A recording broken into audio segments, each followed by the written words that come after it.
Kanindot sa tong adlaw karon mga kaadoy kong higala kay nagpakupras day ko diring dapita kaning gagmayan nga lubi nga di pud basta-basta. So lalipay pud ko mga kaadoy kong higala no kay nakupras na pud di diring dapita kaning gagmay nga lubi. Pero ako adyong ka excited ani mga kaadoy kong higala na ako'y panggulay-gulay. So, kung gusto mong lamian nga pagulay-gulay, so obserbahin ninyo ang iyong kaadoy kay always mo jud ni ga-share sa mga pagkaon nga inato lang always. Kanang simple nga mga luto ba nga pero di pud ga basta-basta. So karon mga kaadoy kong higala di basta-basta atong luto kaning dabong nga hinatag ra pud sa ato ang buotan na iyaan. So ani kanindot no kung gusto gani mo mga gulay-gulay way pagduduha kaning subakan nato kaning gitawag nato nga bulad. Wa naman tay tinapa mga kaadoy kong higala no mo tirada ko aning bulad nga di pud basta-basta. Gagmay-gagmayon nato ang mga kaadoy kong higala para maapod jud ta tagsa-tagsa. So ani kanindot ang ato ang tirada karon kaning magulay-gulay tawid kalabasa nga pangpalinaw sa atong mga mata. Char. Kaning pag-vlog-vlog na to mga kaadoy kong higala labi na jud sa luto no.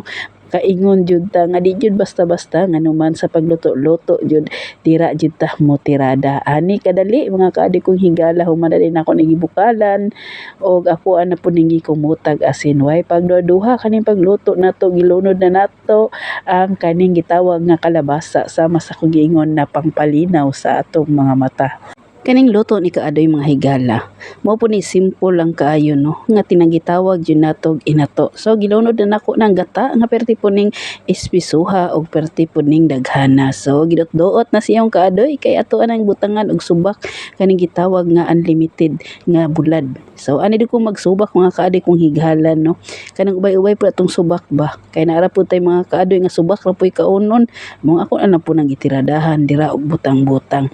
Arang kanindot ang atong adlaw karon mga kaadoy kong higala kaning makakaunta nga pertipjong lamia.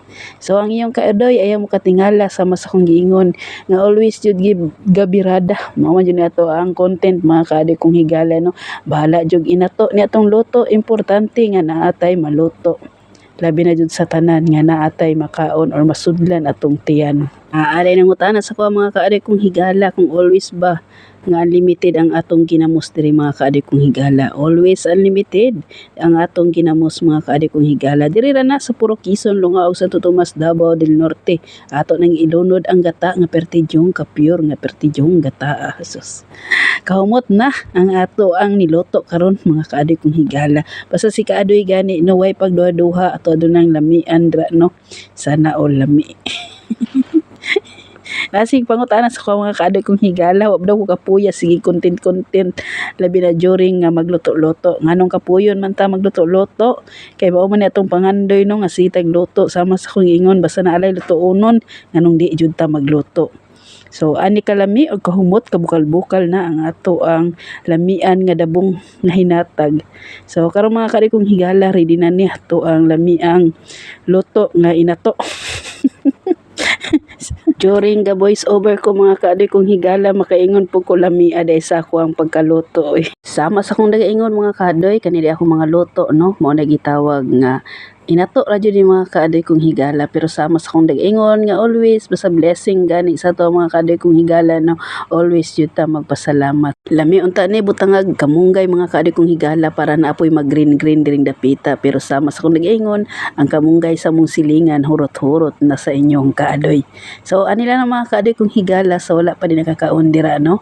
Tirada na ta diring dapita kaning lamian na ginataang dabong with kalabasa.